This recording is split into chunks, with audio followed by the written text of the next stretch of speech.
Geography class 2 अति लघु उत्तरीय प्रश्न। तो पहला प्रश्न है, ऑक्सीजन की अनुपस्थिति में ग्लूकोज के ऑक्सीकरण को क्या कहते हैं? अवायवीय।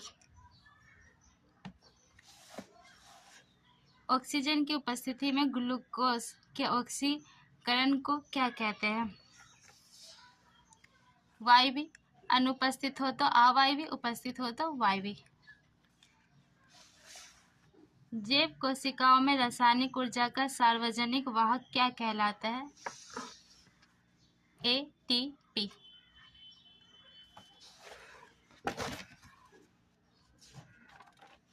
फिर कोशिका ईंधन किसे कहते हैं? ग्लूकोज।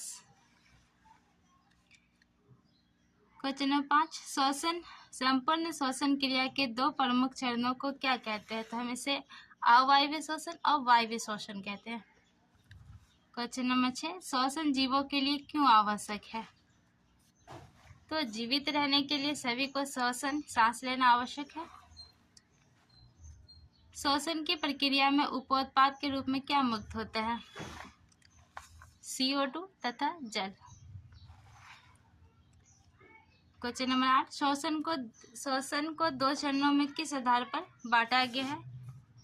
तो प्रेरणा और निःश्वसन।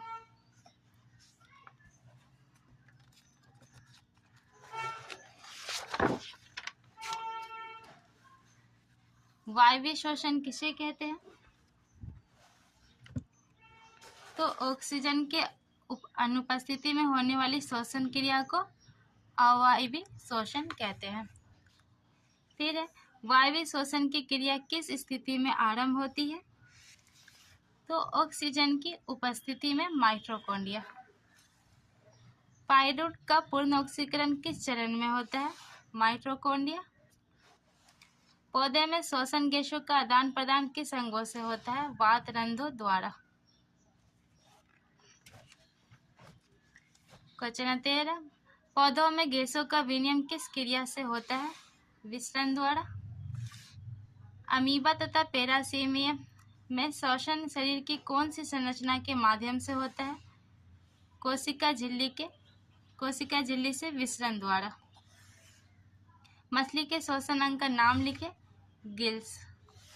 स्थलीय कीटों में पाए जाने वाले श्वसन का प्रकार क्या कहलाता है? तो श्वसन नली या ट्रेकिया। और हमारा 16 का आंसर होगा, स्थलीय कीट श्वसन नली या ट्रेकिया दोनों से सांस लेते हैं, और मनुष्य का जो सांस लेना है वो फेफड़ा अंग है। फिर है 17, वर्टिब्रेटा के दो ऐसे वर्गों का नाम लिखे जिनमें श्वसन केवल फेफड़ों से होता है। तो रेप्टिलिया और मैमेलिया। फेफड़ों द्वारा श्वसन की किन्हीं दो क्रियाओं से पूर्ण होता है? मनुष्य में श्वसन क्रिया में प्रयुक्त संपूर्ण अंगों के नाम लिखे। फेफड़ों द्वारा श्वसन किन दो क्रियाओं से पूर्ण होता है? तो फेफड़े द्वारा श्वसन प्रश्वास और उच्छ्वास क्रियाओं से पूर्ण होता है।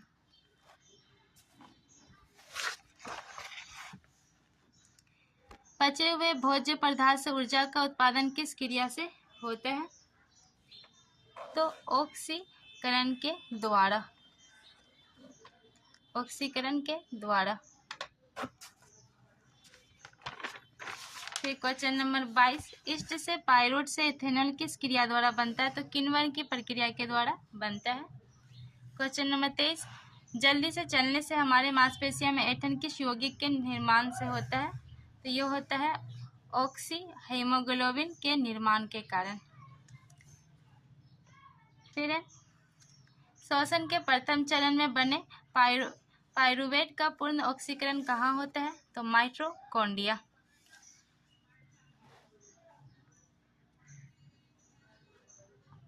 तो ग्रसनी कंठ द्वार के नीचे कहाँ खुलती है?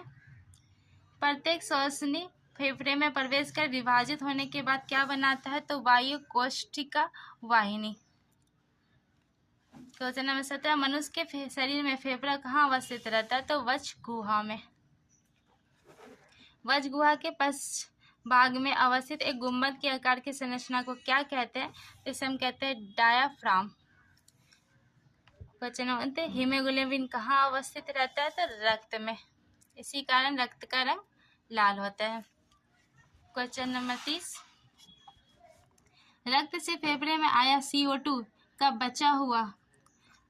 बची हवा के साथ निकलने की क्रिया को क्या कहते हैं? तो हम लोग कहते हैं इसे उच्छ्वास।